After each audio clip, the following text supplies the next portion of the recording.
Hello everybody.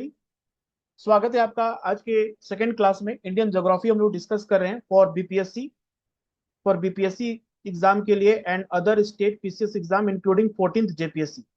ठीक है, तो जैसा कि मैंने फर्स्ट क्लास में बताया था कि पूरे के पूरे लेक्चर पे हम लोग का ज्यादातर फोकस होगा फैक्चुअल पे, कि जहां से क्वेश्चन ज्यादातर पूछे जाते हैं। ठीक है, तो चलिए स्टार्ट करते हैं। आज का जो टॉपिक है वो है इंडियन रिवर सिस्टम।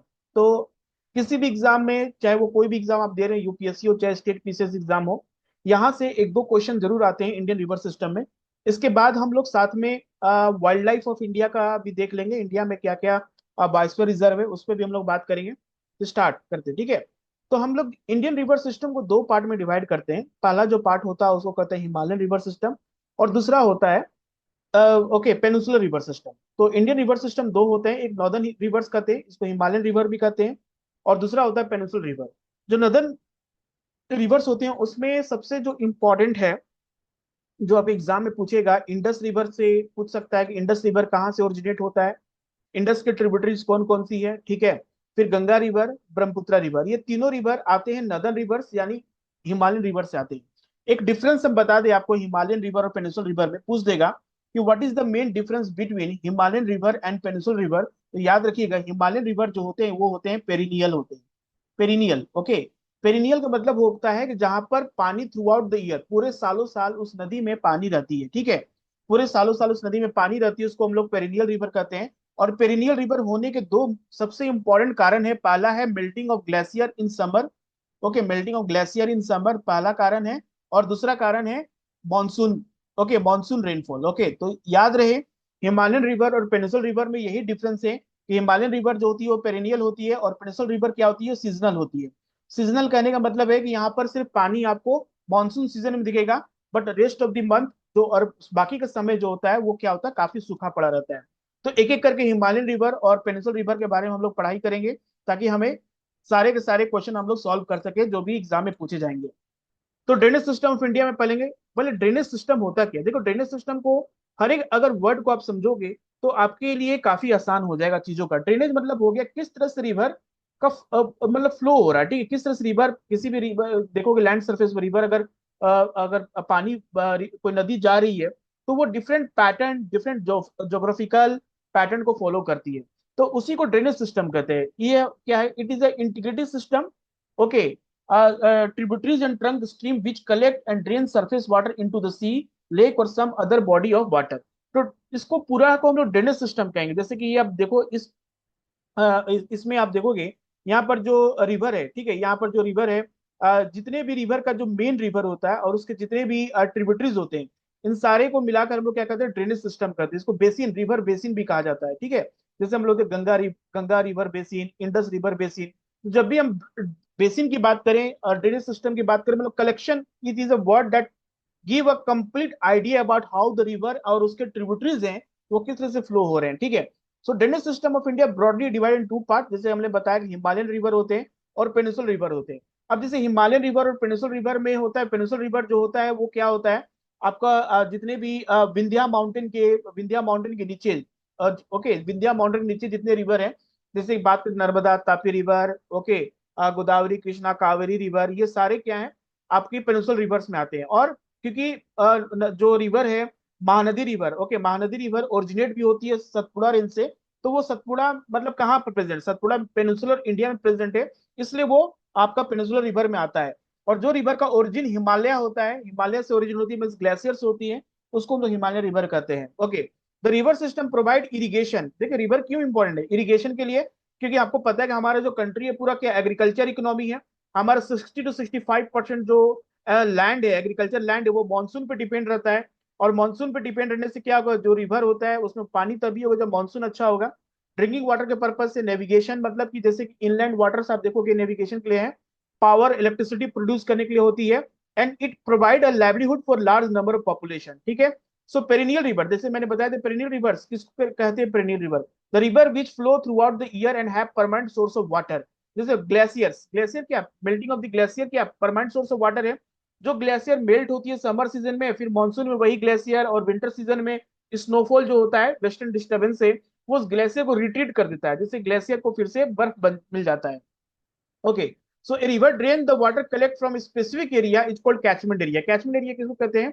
जहां से वाटर, जैसे कि मान लीजिए कोई लेक है, ठीक है, इस लेक से यहाँ पर पानी बारिश हो रही है और लेक पानी भर गया, और यहाँ से एक रिवर ओरिजिनेट हो रही है जिसको कहेंगे कैचमेंट एरिया। जैसे कि एग्जांपल आपको पता है कि मानसरोवर लेक, मानसरोवर लेक का है तिब्बत में, वहां से river Indus originate, Shipki La river originate होती है।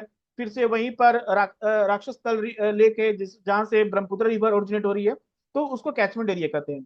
An area drained by river and it's tributaries called drainage basin.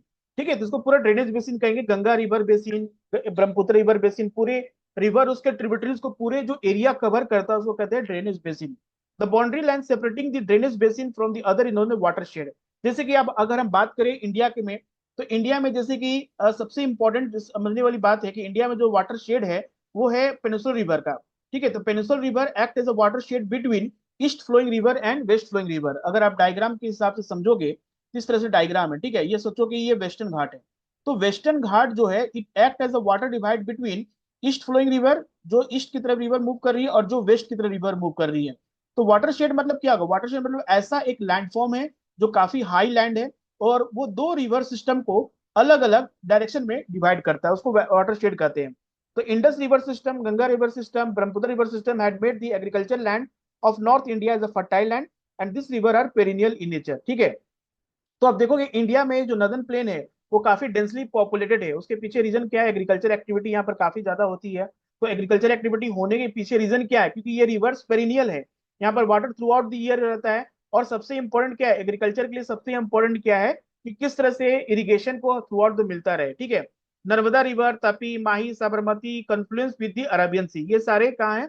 Arabian Sea में ड्रेन करते हैं। याद रहे कि इंडिया में ऐसे पूछ सकता है, जो the following river India that drain into Arabian Sea. तो Narmada, Tapi, Mahi, Sabarmati, Mahanadi, Godavari, Krishna, Kaveri are the major east flowing river then drain into Bay of Bengal. ठीक है, बे ऑफ बंगाल में भी ड्रेन करते हैं।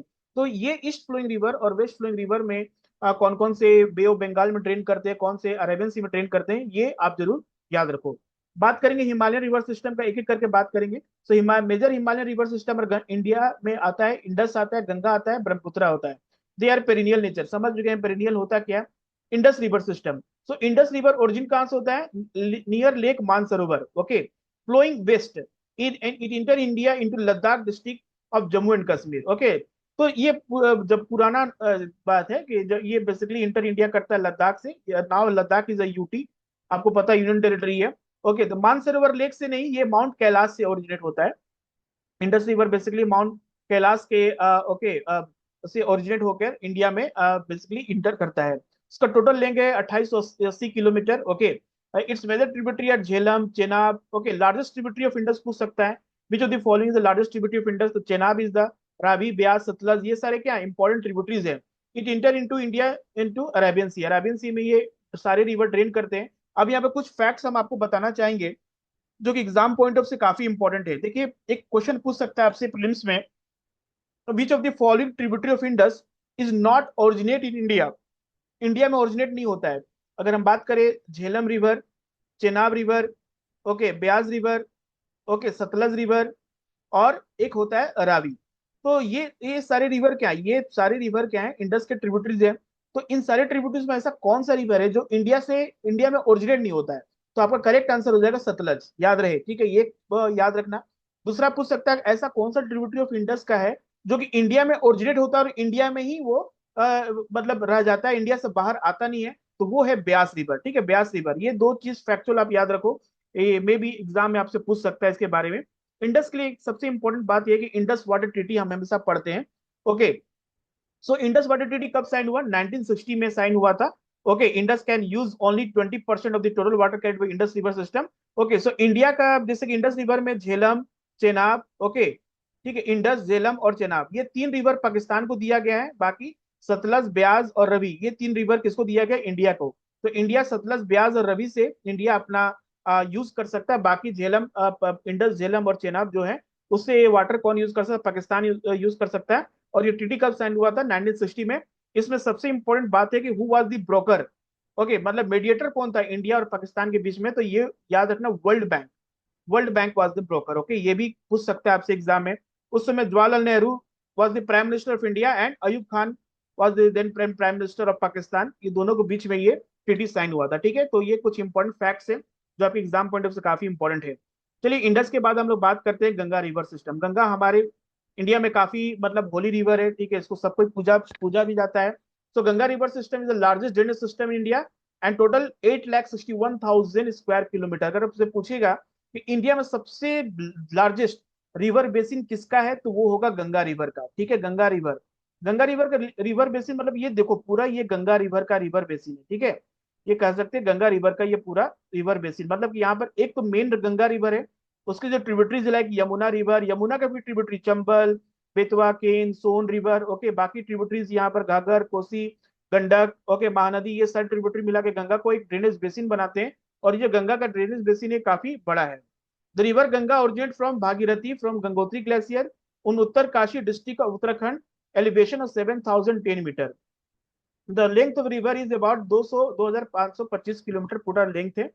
It's major tributary are the north of Gomti, Gandak, Kosi, Ghaggar, from south Yamuna.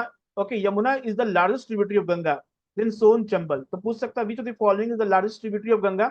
Yamuna is the largest tributary. The river Yamuna rise from Yamunotri glacier. ये UPSC में पूछा है तो आपसे पूछ सकता है which of the area from where Yamuna is rises in Himalaya. It flow parallel to the Ganga and right bank tributary meet the Ganga at Allahabad. So, which of the following river flow, okay, tributary of Ganga flow parallels to the Ganga river? तो आ जाएगा आपका ये Yamuna river. The Ganga flow eastward till Farakka in West Bengal. Okay, this is the northernmost point of the Ganga Delta. Okay, northernmost point of the Ganga Delta is कौन हो जाएगा? फरक्का हो जाएगा। Farakka treaty भी साइन हुआ था इंडिया और Bangladesh okay बीच में। ठीक है, the river bifurcate here, okay, Bhagirathi, Hooghly, okay, distributary, Hooghly is the distributary है। डिस्ट्रीब्यूटरी और ट्रिब्यूटरी में डिफरेंस क्या होता है? जैसे कोई रिवर जा रहा और इससे कोई रिवर आके मिल रहा, ठीक है, इससे कोई रिवर ज्वाइन कर रहा, तो इसको हम लोग क्या कहेंगे? ट्रिब्यूटरीज कहेंगे। ठीक है, लेकिन यही रिवर जो फाइनल रिवर डिवाइड हो रहा है अदर ब्रांचेस में, तो इसको हम लोग कहेंगे डिस्ट्रीब्यूटरी। तो याद रहे, Bhagirathi Hooghly is the distributary of Ganga river, it's not a tributary. Distributary of the Ganga river, ये काफी इंपॉर्टेंट है। थोड़ा कंफ्यूजन करने के लिए हो सकता है आपसे एग्जाम में पूछ दे कि which of the following the distributary of Ganga river. तो बहुत सारे बच्चे कंफ्यूज हो जाएंगे कि वो समझेंगे कि ट्रिब्यूटरी पूछ रहा है, लेकिन वो पूछ क्या रहा? डिस्ट्रीब्यूटरी। तो Bhagirathi and Hooghly is the distributary southward through the deltaic plain of Bay of Bengal. तो river Ganga is known as river Padma in Bangladesh. बहुत इंपॉर्टेंट है कि विच ऑफ द फॉलोइंग नाम से गंगा रिवर को जाना जाता है? Padma river. The combined river of Ganga and Brahmaputra create world largest delta known as Sundarbans in Bangladesh before joining the Bay of Bengal. तो सुंदरबन जो डेल्टा है वो वर्ल्ड का लार्जेस्ट डेल्टा बनाया जाता है, और बे ऑफ बंगाल में कौन बनाता है? ये गंगा रिवर बनाता है। ठीक है, this is the important. Now Brahmaputra river, Brahmaputra is again a very important river. Okay, Brahmaputra जो इंडिया में okay only flow through state Arunachal Pradesh and Assam. ठीक है, अरुणाचल प्रदेश असम से ये बांग्लादेश में इंटर कर जाता है। तो याद रहे, जो ब्रह्मपुत्र रिवर है वो इंडिया में अरुणाचल प्रदेश और असम से क्योंकि बहुत लोग कंफ्यूज होते हैं, मेघालय, मेघालय इसके नीचे है, मेघालय के ऊपर ऊपर से पास होता है और जब तब जाके बांग्लादेश में इंटर करता है। तो Brahmaputra river originate from Chemayungdung glacier of Kailash range east of Lake Mansarovar in Tibet with elevation 5,150 metre. Okay, so क्या नाम है ग्लेशियर का जहां से ब्रह्मपुत्र रिवर ओरिजिनेट होती है? चिमा युंगडुंग ग्लेशियर नाम है। ठीक है, east of lake Mansarovar. Okay, lake Mansarovar के ईस्ट से ओरिजिनेट होती है रिवर, ईस्ट इधर से ओरिजिनेट होती है। ठीक है, फिर ये इस तरह से इंडिया में इंटर करती है। द रिवर को प्यूरिफायर कहते हैं। तिब्बत में गंगा ब्रह्मपुत्र रिवर को सैंगपो कहते हैं। सैंगपो मतलब होता है प्यूरिफायर। ओके, हो सकता है आपसे एग्जाम पूछ सकता है which of the following is called okay what name Brahmaputra river is called in Tibet? So it's called Sangpo कहते हैं, प्यूरिफायर कहते हैं। ठीक है, the length of this river is 2900 kilometre, means 900 kilometre India में। टोटल 2900 किलोमीटर से 900 kilometre India में है, और दो स्टेट है, कौन है? अरुणाचल प्रदेश है, दूसरा है असम। ठीक है, it enter India through Arunachal Pradesh namely Dihang. Dihang is the one important place जहां से ये इंटर करता है। It has many tributary called Tista, Banas, Barak River, Subansiri, और some of them। ये कुछ ट्रिब्यूटरीज के नाम आप जरूर याद रखो, पूछ सकता है कि which of the following the tributary of the Brahmaputra river.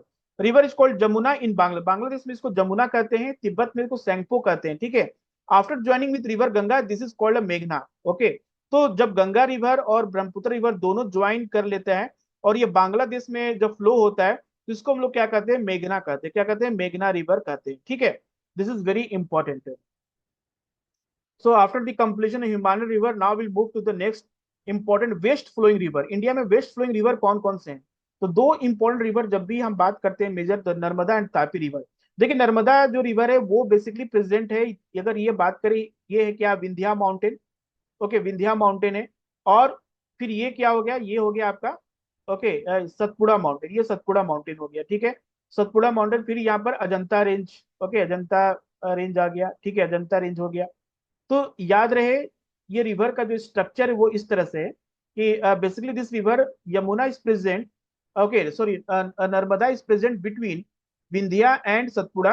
और सतपुड़ा के साउथ में कौन सा प्रेजेंट है, रिवर तापी रिवर प्रेजेंट है, ठीक है। और Satpura is present between, Satpura present, river Tapi is present between Satpura and Ajanta range. और ये दोनों रिवर कहाँ ड्रेन करती है, अरेबियन सी में। ओके, अरेबियन सी में ड्रेन करती है। This are the west flowing river. इसके पीछे रीजन है कि ये रिफ्ट वैली में फ्लो करती है, ठीक है, किसमें, रिफ्ट वैली में, that's why they flow, okay, drain in Arabian Sea. So Narmada कहाँ से राइज करती है, Amarkantak hills in Madhya Pradesh. Okay, and flow distance about 1312 kilometre. It flow toward the west in rift valley, okay, form due to faulting. Faulting एक तरह से क्या है, एक तरह का टेक्टोनिक एक्टिविटी होता है जिसकी वजह से फॉल्ट क्रिएट हो जाता है। जैसे दो फोर्स लगते हैं तो बीच वाला जो सिंकिंग डाउनवर्ड हो जाता है, तो सिंकिंग डाउनवर्ड हो जाता है तो जो बीच वाला जो होता है वो नीचे की तरफ चला जाता है, और ये रिफ्ट वैली का फॉर्मेशन हो जाता है और ये ब्लॉक माउंटेन बन जाता है। तो जैसे Vindhya and Satpura is example of block mountain, और उसके बीच में जो रिफ्ट वैली बना उसी से या आज के समय नर्मदा रिवर फ्लो कर रही है। तो it total cover 98,000 kilometre and drain into Arabian Sea through Gulf of Cambay, Gulf of Khambhat और गल्फ ऑफ कैम्बे, ठीक है, याद रहे। It is the largest among the west flowing river in peninsular India. अगर बात करें पेनिसुलर इंडिया में, याद रहे, पेनिसुलर इंडिया में west flowing, largest west flowing river तो वो हो जाएगा बेसिकली नर्मदा रिवर, ठीक है। Don't confuse with Godavari. Peninsular river से ऐसे नहीं कि आप गोदावरी को सबसे पहले टिक कर दो कि Godavari is the largest river in peninsular India. अगर पूछे वेस्ट फ्लोइंग रिवर के बारे में तब याद रहे नर्मदा है। Okay, it's principal tributary, okay, Burhner, Halon, Heran, okay, Banjar, Dudhi, okay, शक्कर, तावा, बरना, कोलार, ये बहुत कम चांस है ट्रिब्यूटरी, लेकिन नर्मदा से पूछ सकता है, रिफ्ट वैली पूछ सकता है, gulf of Cambay, Arabian Sea, okay, and flow between Vindhya and Satpura range, okay, and it is the largest west flowing river, peninsular river, ठीक है। लेकिन ताप्ती रिवर के बारे में बात कर लेते हैं। सो ताप्ती और तापी रिवर दोनों कहते हैं इसको। It is one of the major river of peninsular India, length 724 kilometre. It is also drain into Arabian Sea through Gulf of Cambay, ठीक, Gulf of Cambay. So Gulf of Cambay कहाँ है, this is the Gulf of Cambay. अगर बात कर, this is called Gulf of Cambay, okay, this is called Gulf of Cambay. ये कच्छ हो गया, ठीक है, यहाँ पर हो गया गल्फ ऑफ कैम्बे। तो ये दोनों रिवर यहाँ पर ही आपको माही और साबरमती रिवर भी प्रेजेंट है। So Tapi river near the Multai, okay, rises from Betul district Madhya Pradesh, 752 metre. Okay, it is one of only three river in peninsular India that run east to west, the other being Narmada and the Mahi. Okay, दूसरा और क्या है, Narmada and Mahi, then they are also, all three river are west flowing river, ठीक है। तो ये difference आप याद रखो। दूसरा बात करते हैं major tributary of Tapi river का। मेजर ट्रिब्यूटरी क्या क्या आ जाता है, तो वाकी, गोमाई, अरुणवती, ओके, अनेर, नेसू, बुरे, ओके, एंड पंजरा, बोरी। ओके, ये काफी कॉम्प्लिकेटेड नाम है तो आपके एग्जाम में पॉसिबल नहीं है इसको याद रहना, लेकिन फिर भी आप दो बार रीड करोगे तो हो सकता है वहां पर गेस कर दो। The coastal plain of western Ghat and Arabian Sea are narrow, okay, काफी नैरो होता है, नैरो होता है, and coastal river are very short. The main west flowing river are Sabarmati, Mahi, okay, Bharathapuzha and Periyar. Bharathapuzha and Periyar very important river in Kerala. Kerala में काफी important है, साबरमती, माही, ये सारे रिवर है, वेस्ट फ्लोइंग रिवर है। तो इनका एक बार आप याद रखना, ठीक है। जब बात करते हैं ईस्ट फ्लोइंग रिवर में, सबसे पहले बात करते हैं Mahanadi river. So Mahanadi river originate from the Sihawa in Raipur district of Chhattisgarh and flow through the Orissa. Its length is 8 to 60 kilometre. Okay, Mahanadi gate divided into several distributaries such as Paika, Virupa, okay, Chitratala, Gangoti and Nan. These are the some distributaries of, okay, बताया था जैसे distributary, जब river multiple channels में divide हो जाती है तो उसको डिस्ट्रीब्यूटरी कहते हैं। तो महानदी रिवर जहां से ओरिजिनेट होती है वहीं से नर्मदा रिवर भी ओरिजिनेट होती है, सोन रिवर भी ओरिजिनेट होती है और महानदी रिवर भी ओरिजिनेट होती है, ठीक है। तो अमरकंटक कह सकते हैं, okay, Maikal range in part of the Satpura range, okay, उसी का पार्ट है, यहाँ से रिवर ओरिजिनेट कर रही है सारे। Then Godavari river is also known as Dakshin Ganga. Okay, which of the following river is called Dakshin Ganga, तो Godavari is the largest peninsular river. अगर बात करें लार्जेस्ट पेनिनसुलर रिवर तो गोदावरी रिवर है। Okay, it rises from the slope of the Western Ghat, Nashik district of Maharashtra. आपको पता है कि जो वेस्टर्न घाट है उसका एलिवेशन कुछ इस तरह से है, ठीक है, इस तरह से काफी, अगर अरेबियन सी से वेस्टर्न घाट को देखते हैं वॉल लाइक स्ट्रक्चर है, कंप्लीट वॉल लाइक स्ट्रक्चर, फिर ये स्लोप काफी जेंटलर है। तो जो भी रिवर ओरिजिनेट होती है यहाँ पर वो किधर फ्लो करती है, ये फ्लो करना स्टार्ट करती है बे ऑफ बंगाल की तरफ, ठीक है, क्योंकि ये तो वॉल लाइक स्ट्रक्चर है। तो यहाँ से आप इस ओरोग्राफिक इफेक्ट होता है। So Godavari is the originate from the Western Ghat, okay, and drain into Bay of Bengal. 1500 kilometre का डिस्टेंस ट्रेवल करके ये बे ऑफ बंगाल में ड्रेन करती है, ओके। यहाँ पर Kolleru, a fresh water lake is located in deltaic region of Godavari. Kolleru is a fresh water lake, okay. ये कहाँ पर लोकेटेड है, okay, region of Godavari. So Godavari is joined by number of tributaries such as Purna, Wardha, Pranhita, Manjra, Wainganga, Penganga, ये सारे हैं। The last three tributary very large, okay, because of the length of the area it cover, it is known as Dakshin Ganga, okay. So length and the area, जिसका जो लंबाई है और जितना बड़ा ये रिवर है उसके हिसाब से इसको हम लोग दक्षिण गंगा इसको कहते हैं, ठीक है। सो ये दो इंपॉर्टेंट रिवर है। आगे और रिवर के बारे में बात करते हैं। Then Krishna river, okay. So Krishna rising from the spring near Mahabaleshwar. कभी कभी रिवर का ओरिजिन पूछ सकता है, ठीक है, कहाँ से ओरिजिन हो रहा है। तो महाबलेश्वर वेस्टर्न घाट से रिवर ओरिजिनेट हो सकता है, हो जाता है। It flow 49 kilometre in the Bay of Bengal. So इसका जो ट्रिब्यूटरी है कृष्णा का, तुंगभाद्रा, जो कि हिस्टोरिकल काफी इंपॉर्टेंट है। तुंगभाद्रा डैम है, ठीक है। Koyna river, Ghataprabha, Musi, Bhima, are the sum of the tributary. A drain basin shared by Maharashtra, Karnataka and Andhra Pradesh. उसके बाद कावेरी बेसिन की बात करेंगे तो Kaveri originate from Talakaveri, Kodagu hills, Karnataka and it reaches Bay of Bengal. It length is 760 kilometre. It's main tributary are the Amaravati, Bhavani, Hemavati and Kabini. So river Kaveri make the second biggest waterfall in India known as Siva Sumundram Fall. Jog waterfall the largest कह सकते हैं India का पहला है, okay, पहले rank पे आता है, okay. Beside this major river there are some small river, okay, that flow toward the east, okay, like Damodar, Brahmani, Baitarani and Subarnarekha. ये सारे रिवर झारखंड से फ्लो होते हैं, तो इनके बारे में भी आप जानो कि ये ईस्ट फ्लोइंग रिवर्स में आते हैं, ठीक है। अब यहाँ पर एक चार्ट है, यहाँ पर टेबल के थ्रू हम लोग जान लेंगे कि कौन कौन से रिवर है। जैसे गंगा का ओरिजिन कहाँ होता है, गंगोत्री ग्लेशियर से ड्रेन कहाँ करता है, बे ऑफ बंगाल। काफी इंपॉर्टेंट टेबल है, समझ लेना है। Sutlej origin from, okay, lake राक्षस तल इन तिब्बत, ओके, और ये चेनाब से मिल जाता है, ठीक है। Indus rises from Tibet near the lake Mansarovar, drain into Arabian Sea. Jhelum, Verinag spring, the Chenab से मिल जाता है, ठीक। यमुना, यमुनोत्री ग्लेशियर गंगा से मिल जाता है। Narmada, Maikal hills, Amarkantak, Gulf of Cambay, ठीक है। Tapti, Satpura range, Betul district, Gulf of Cambay. Mahanadi, Nagri town Chhattisgarh, Bay of Bengal. Brahmaputra, Chemayungdung glacier, Tibet, Bay of Bengal. Sutlej, Mount Kailash, okay, Chenab. Beas river, Rohtang pass, Himachal Pradesh and mix with the, किससे मिल जाता है, सतलज रिवर से मिल जाता है। उसके बाद गोदावरी है, काफी इंपॉर्टेंट है, ठीक है। ये सब रिवर काफी इंपॉर्टेंट, इससे क्वेश्चन जरूर पूछते हैं एग्जाम में। नासिक में है, ठीक है। उसके बाद बे ऑफ बंगाल में जाके उसका ड्रेन करता है Krishna. Mahabaleshwar, Bay of Bengal, Kaveri, Brahmagiri hills, Bay of Bengal. Sabarmati, Udaipur, Aravalli hills, very important. Aravalli hills से कौन कौन से रिवर ओरिजिनेट होते हैं, तो दो रिवर याद रहे। अरावली क्या है, ओल्ड फोल्ड माउंटेन है, ठीक है। और यहाँ से दो रिवर ओरिजिनेट, साबरमती होती है और लूनी रिवर।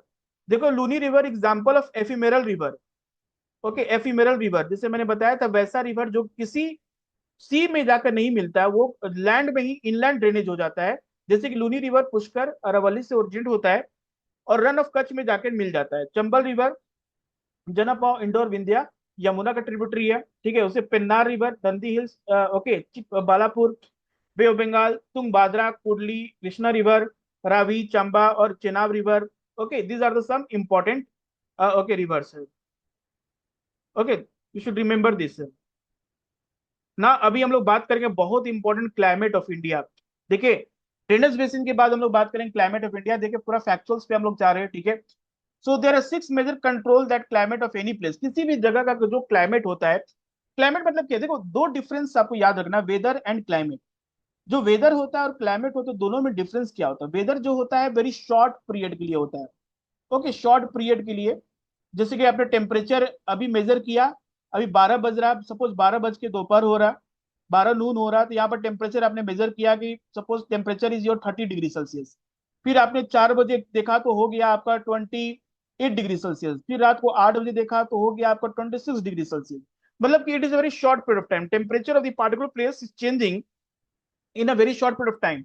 वो हो गया वेदर। लेकिन जो क्लाइमेट है, हम पूछें क्लाइमेट ऑफ इंडिया में टेम्परेचर क्या है, तो यहाँ जो एवरेज टेम्परेचर वो 25 डिग्री सेल्सियस कहेंगे। मतलब कि जो टेम्परेचर होता है ये लॉन्ग पीरियड के लिए होता है, से ओके 30 ईयर, 30 साल तक जब आप किसी प्लेस का temperature, precipitation, atmospheric pressure, humidity, सारा कुछ मेजर करते हैं, उसका जब एवरेज निकालते हैं तो हमें पता चलता है हाँ इस जगह क्लाइमेट ऐसा है। तो किसी भी जगह क्लाइमेट जो है, जैसे आप घूमने कहीं जाते हो, ठीक है, तो घूमने जाते सपोज आपने प्लान किया कि आप मसूरी, आपको जाना है नैनीताल घूमने, मसूरी घूमने जाना है, क्योंकि गर्मी बहुत लग रही थी, आपने प्लान किया। अब जब गए तो वहाँ काफी बारिश हो रही, होना शुरू हो गया, आप घूम भी नहीं पाए, तो वो वेदर हो गया वहां का। लेकिन आपको, आप क्यों प्लान किए थे मसूरी और नैनीताल और बर्फीला जगह जाने के लिए? क्योंकि वहाँ क्लाइमेट काफी ठंडा है। Weather means very short period of time में क्या चेंजेस होगा आपको ये नहीं पता। तो वो हो जाता है वेदर एंड क्लाइमेट का मेजर डिफरेंस। तो major factor that control the climate of any place, पहला है कि लैटिट्यूड। जैसे कि आपको पता है कि लैटिट्यूड, जैसे जैसे हम इक्वेटर से पोल की तरफ जाएंगे तो टेम्परेचर डिक्रीज करता है, और पोल की तरफ क्या होता है, ठंड बढ़ती है। So latitudinal area will be more warmer, काफी यहाँ गर्म होगा as compare to polar area. Altitude, जैसे हम ऊपर की तरफ जाते हैं, हमें पता है कि 6.5 डिग्री सेल्सियस पर 1000 मीटर हमारा टेम्परेचर डिक्रीज करता है। 1 किलोमीटर बढ़े टेम्परेचर डिक्रीज किया। तो जितना आप ऊंचाई पे जाओगे, इसीलिए ना सब हिली एरियाज में जाते हैं, ठंड गर्मी के समय में ठंडी अपना अच्छे वातावरण के लिए। ओके, हम लोग हाई एरियाज में जाते हैं तो अल्टीट्यूड के साथ टेम्परेचर डिक्रीज करता है। प्रेशर एंड विंड सिस्टम भी बताता है किसी प्लेस का क्लाइमेट कैसा होगा। और डिस्टेंस फ्रॉम द सी को कहते हैं कॉन्टिनेंटलिटी, जितना सी से दूरी होगा वहां पर जो क्लाइमेट होगा वो होगा एक्सट्रीम। जैसे आप देखो एग्जाम्पल, इंडिया में अगर आप देखो तो इंडिया में दो प्लेस को अगर हम लें, एक दिल्ली है और दूसरा मुंबई है। तो मुंबई अरेबियन सी के बहुत ही क्लोज है, सी कोस्ट के बहुत ही क्लोज है, और दिल्ली काफी सी कोस्ट से दूर है। तो और जो मुंबई में जो होगा ना, यहाँ पर मॉडरेट होगा, यहाँ पर ठंडा गर्मी मतलब कि बराबर होगा, ऐसा नहीं लगेगा आपको यहाँ पर कभी भी ठंडा और एक्सट्रीम गर्मी नहीं लगेगा। लेकिन वही आप दिल्ली है, आ जाओ, दिल्ली में गर्मी के दिन में बहुत गर्मी लगता है और ठंडा के दिन में काफी ठंडा लगता है, क्योंकि ये कॉन्टिनेंटलिटी इसी कहते हैं। मतलब कि जो जगह जितना सी कोस्ट से दूर रहेगा उसको वहां पर क्लाइमेट काफी वैसा होता है। तो ओशन करंट भी है, दो टाइप के ओशन करंट होते हैं, एक वार्म होते हैं, एक होते हैं कोल्ड ओशन करंट होता है। तो कोल्ड ओशन करंट अपने जगह को ठंडा करेगा, और वार्म ओशन करंट कहीं से अगर दूर ट्रेवल करके आ रहा तो उस जगह को गर्म करेगा, ठीक है। अब हमारे कंट्री में क्या है कि Tropic of Cancer divide our country to two equal half. आपको पता है कि जैसे हमने फर्स्ट क्लास में बताया कि Tropic of cancer passes through 8 states in India. आपको याद रखने नाम, ओके, सारे 8 स्टेट्स कौन कौन है। तो ट्रॉपी ऑफ कैंसर जब हमारी इंडिया को टू इक्वल टाइप में डिवाइड करता है, तो क्लाइमेट भी हमारे इंडिया में दो इक्वल हो जाते हैं, ठीक है। जैसे कि ये बात करें ट्रॉपी ऑफ कैंसर इस तरह से है, तो ये प्लेस जो होता है ये हो गया ट्रॉपिकल हो गया, क्योंकि ये इक्वेटर के बहुत ही क्लोज है। ओके, और यहाँ हो गया आपको टेम्परेट, देखा जो देखते हैं टेम्परेट है, लेकिन हम लोग तो सब ट्रॉपिकल भी काउंट करते हैं। तो Tropic of Cancer divide India into two equal half, ठीक है। The area located south of Tropic Cancer is called high temperature and no sir cold season throughout the year, whereas the area north is called enjoy subtropical climate। इसको हम लोग सब tropical climate इसलिए होता है ना कि पेनिसुलर इंडिया में लोग ठंडा गर्मी का, ओके, ज्यादा मतलब उनको पता नहीं चलता कब ठंडा आया कब गर्मी आया, क्योंकि मॉडरेट टेम्परेचर रहता है हमेशा, ठीक है। जैसे ही हम अल्टीट्यूड से इंक्रीज, जैसे जैसे हम साइज ऊपर की तरफ जाते हैं तो टेम्परेचर डिक्रीज करता है, और इसको कहते हैं हम लोग नॉर्मल लैप्स रेट। हो सकता है आपसे एग्जाम में पूछ दे कि नॉर्मल लैप्स रेट कितना होता है, तो याद रहे ये 6.5 डिग्री सेल्सियस पर 1000 मीटर होता है, और 1 किलोमीटर आपको याद रखना है, ठीक है। So distance from the sea does not cause only temperature and pressure variation but also affect the amount of rainfall. तो जैसे ही जैसे हम डिस्टेंस जैसे हम बढ़ता है तो उसके हिसाब से क्या होता है, टेम्परेचर रेनफॉल भी पार्टिकुलर प्लेस का चेंज होता है। So area near the coast are more moisture, greater potential and produce high precipitation, ठीक है। तो जितना भी एरिया कोस्टल एरिया में, जैसे बात करें चेन्नई, मुंबई, ये सारी जगह क्या है, कोस्टल एरिया में नजदीक है, तो यहाँ पर वो ज्यादा मॉडरेट टाइप के क्लाइमेट होंगे। So area of central and north India experience, okay, extreme type of climate, okay, because of absence of, okay, absence of influence of sea। देखो इन्फ्लुएंस ऑफ सी मतलब कहने का मतलब क्या होता है कि जैसे कोई भी एरिया कोस्टल एरिया होता है, वो नजदीक होता है, तो आपको एक याद रखना है यहाँ पर कॉन्सेप्ट सी ब्रिज और लैंड ब्रिज के बारे में, ठीक है। तो लैंड ब्रिज और सी ब्रिज होता क्या है, तो सी ब्रिज और लैंड ब्रिज का मतलब हो गया कि इन 24 आवर्स कैसे लोकल विंड अपना डायरेक्शन चेंज करता है, उसको कहते हैं लैंड एंड सी ब्रिज। इसी को मानसून भी, बहुत सारे जब शुरू शुरू मानसून के विंड का स्टडी हो रहा था तो उन्होंने कहा कि मानसून क्या एक तरह का लैंड एंड सी ब्रिज है एट लार्ज एरिया। जब लार्ज एरिया में ऐसे जब फेनोमेना को देखने को मिलता है तो वो मानसून होता है। तो यहाँ पर समझना है कि जो लैंड ब्रिज होता है, बेसिकली यहाँ लैंड से एयर जो विंड है वो सी की तरफ मूव करती है, लैंड है तो एयर कहाँ से राइज करेगा, लैंड से, और वो सी की तरफ मूव करेगा, और सी से लैंड की तरफ मूव करेगा। जो जो लैंड और सी ब्रिज है, यही जो है जिसी इसी की वजह से जो कोस्टल एरिया वो मॉडरेट टाइप के क्लाइमेट होते हैं यहाँ पर। Okay, so large area India, especially the peninsula region, not very far from the sea, and this is the where maritime influence of the climate. यही maritime influence of the climate होता है। The most dominant factor which affect the climate of India is the monsoon wind. अब monsoon wind क्या होता है? monsoon wind जो है India में, आप देखोगे साउथ वेस्ट मानसून आपको June to September, okay, June to September तक चलता है। उसके बाद अक्टूबर से लेके नवंबर तक, अक्टूबर से लेके जनवरी तक क्या चलता है, आपके नॉर्थ ईस्ट मानसून। तो यहाँ पर मानसून विंड क्या, रिवर्सिबल इन डायरेक्शन होता है। The climate of Southeast Asia influenced by the northeast monsoon. Okay. Now the meteorologists or recognize the four distinct season in India. कौन से चार ऐसे सीजन है, कौन कौन से? कोल्ड सीजन, विंटर सीजन जो कि जनवरी से फरवरी चलता है, 2 महीना हमारे कंट्री में होता है। प्री मानसून, ओके, जिसको कहते हैं हॉट वेदर सीजन होता है, मार्च अप्रैल मई होता है। South west monsoon season June to September होता है, and north east monsoon season October to December होता है।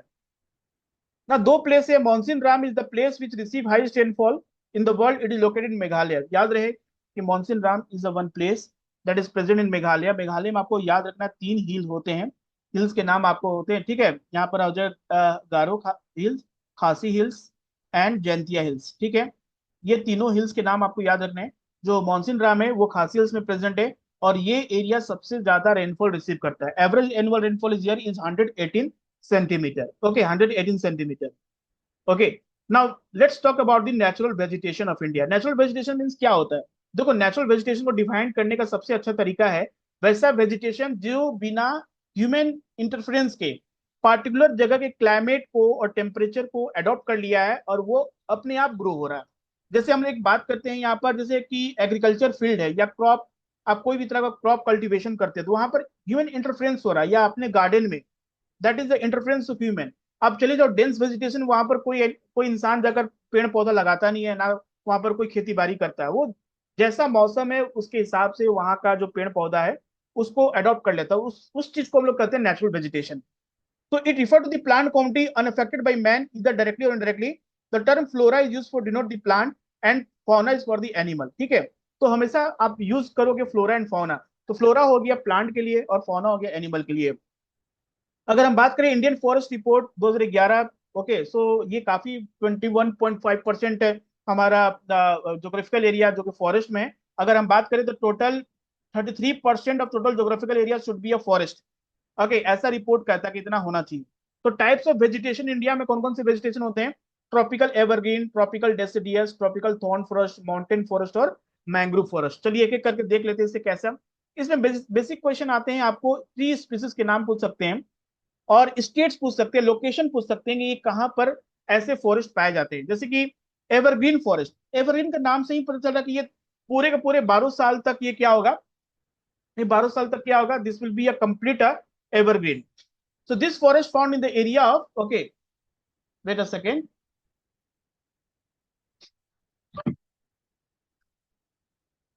okay, so this forest found in area where a rainfall is 200 centimeter or more rainfall. The annual temperature about 22 degrees Celsius and average annual temperature is 70% of this region. Okay, तो वैसे जगह पर जहां पर rainfall 200 centimetre से ज्यादा हो रहा है, ठीक है, जहां पर एवरेज टेम्परेचर 22 डिग्री सेल्सियस है और humidity exist 70%।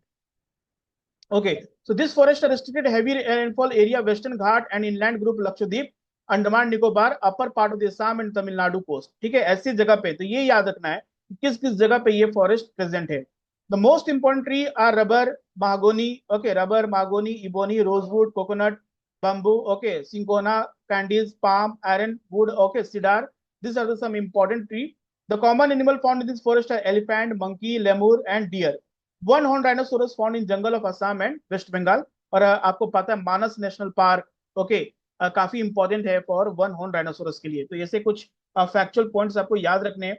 Tropical deciduous forest को हम लोग मानसून फॉरेस्ट भी कहते हैं, और इस फॉरेस्ट को पहले मतलब क्या कहते हैं कि सबसे ज्यादा अगर इंडिया में अगर पूछेगा which of the following type of forest most largely spread India, so हो जाएगा ट्रॉपिकल डेसिडियस फॉरेस्ट। तो tropical deciduous wide spread forest India, सबसे ज्यादा जो फॉरेस्ट जो इंडिया में है देखने को मिलता है वो है ट्रॉपिकल डेसिडियस फॉरेस्ट है। इसको जो होता है ये found between area of 70 to 200 centimeter rainfall जहां पर होता है वहां पर इसको देखने को मिलता है। As per the ability the moisture rainfall, इसको मोइस्ट और ड्राई डेसिडियस में भी हम लोग डिवाइड करते हैं, ठीक है। और इसको मानसून फॉरेस्ट भी कहते हैं। So mean annual temperature of this region is 27 degrees Celsius. The tree of this forest drop their leaves during the spring and early summer. मतलब ये अनलाइक एवरग्रीन, एवरग्रीन हाँ पूरे सालों साल ग्रीन देखने को मिलता है। इस फॉरेस्ट में ग्रीन या पतझड़ का मौसम आता है स्प्रिंग में, मतलब मार्च के महीना में देखोगे कि स्प्रिंग में के समय में क्या होता है कि वहां पर पुराने पत्ते झड़ जाते हैं और नए पत्ते आते हैं। ओके, तो ये इस फॉरेस्ट की पहचान है। On the basis the availability of water, इस फॉरेस्ट को और भी डिवाइड करते, मॉइस्ट हो जाता है, जहां पर 200 से 100 सेंटीमीटर के बीच में रेनफॉल हो वहां पर मॉइस्ट होगा। जैसे कि बात करें north eastern state, foot hill of Himalaya Jharkhand में मिलता है, वेस्टर्न उड़ीसा, छत्तीसगढ़ और eastern slope of the Western Ghat, ठीक है। Teak is the most dominant species in this forest. याद रहे कि teak is a one most important tree species belong to this type of forest, so it belong to the tropical deciduous forest. उसके बाद bamboo, साल, शीशम, sandalwood, खैर, कुसुम, Arjun, mulberry, okay, ये सारी क्या है, एग्जाम्पल है डेसिडियस फॉरेस्ट के। ड्राई डेसिडियस फॉरेस्ट बिटवीन 100 से 70 सेंटीमीटर के बीच में पाया जाता है। So this forest found in the rained part of the peninsula plateau and the plain of Bihar and Uttar Pradesh.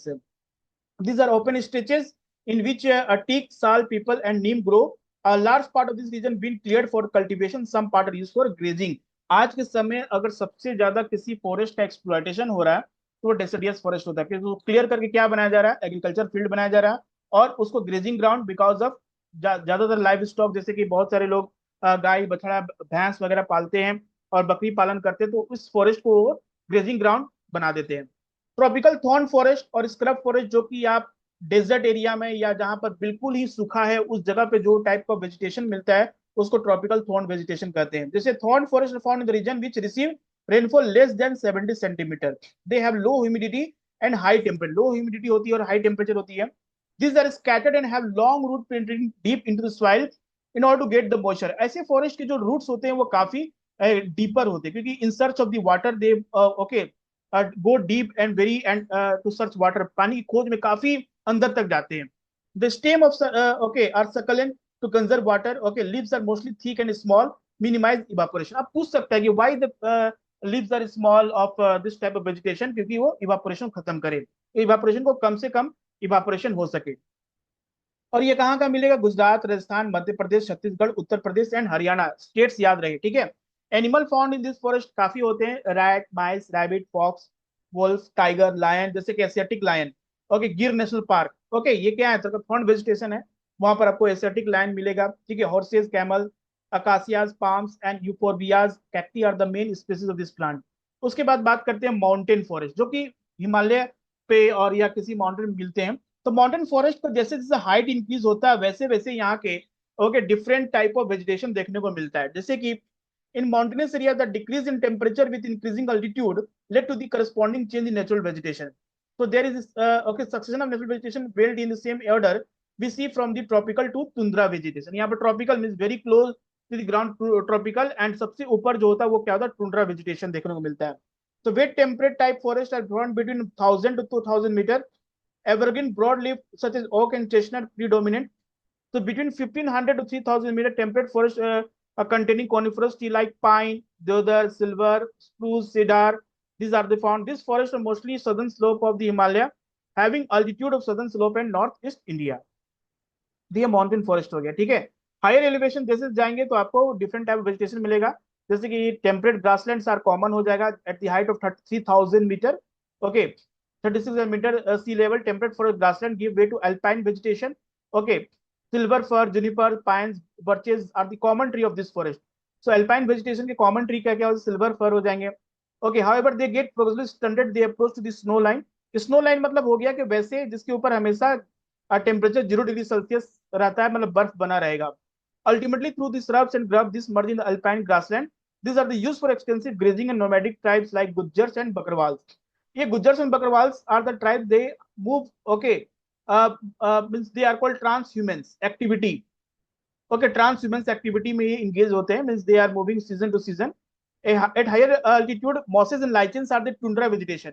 अब mosses और lichens किसके, ओके, लाइचेंस किसके किस टाइप ऑफ वेजिटेशन है, टुंड्रा वेजिटेशन के, okay. The common animal found this forest Kashmir stag, spotted deer, wild sheep, jack rabbit, Tibetan, okay, yak, they are the some important, snow leopard आपको याद होना चाहिए, okay, Kashmiri stag, okay, this type of state animal of, आप कह सकते हो इसका है जम्मू एंड कश्मीर का, shaggy horn wild ibex, bear, rare red panda, sheep, goat, and thick hair. All these are found in this Himalayan type of ecosystem. दूसरा आता है मैंग्रोव वेजिटेशन। तो मैंग्रोव काफी इंपॉर्टेंट होता है, ओके, वेरी इंपॉर्टेंट इकोसिस्टम होता है, because it protect the coastal area from the cyclone और different type of sea waves, और सुनामी से बचाता है। क्यों? क्योंकि इसका जो स्ट्रक्चर होता है वो काफी कॉम्प्लिकेटेड होता है, vegetation, okay. So they are specialised ecosystem able to withstand salinity of sea water. ये ऐसे जगह पे होते हैं जहां पर वाटर जो होता है काफी सैलिनिटी होती है, ओके। रिवर माउथ जहां पर रिवर ड्रेन कर रही है, डेल्टास फॉर्म कर रही है, back water saline marshes, okay, sub tropical, they are the habitat of reservoir of plant and animals which remarkable characteristic of withstanding salinity and hence called halophytes. तो यहाँ पर जो एनिमल, जो इस प्लांट मिलते हैं उनको हेलोफाइट्स कहते हैं, जहां पर ऐसे प्लांट जो कि सॉल्ट वाटर में सर्वाइव कर सके, ऐसे प्लांट्स को हम लोग हेलोफाइट्स कहते हैं, ओके।